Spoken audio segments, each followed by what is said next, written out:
സമാന്തര ശ്രേണിയുടെ അഞ്ചാമത്തെ പദവും നമുക്ക് തന്നിട്ടുണ്ട്. അതുപോലെ അതിൻ്റെ പൊതുവ്യത്യാസവും തന്നിട്ടുണ്ട്.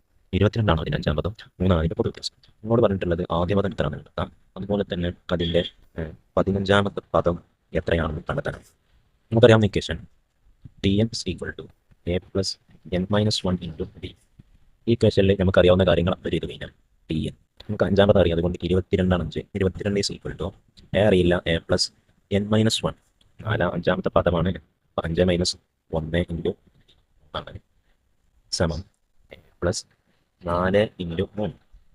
അപ്പോൾ a + 12 22 a + 12.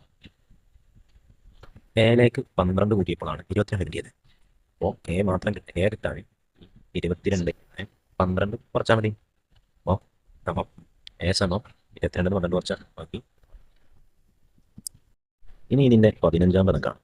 T15 = എ നമുക്കറിയാം 10 15 - 1 × 3 10 + 14 × 3 സമം 10 + 3 4 12 സമം 52.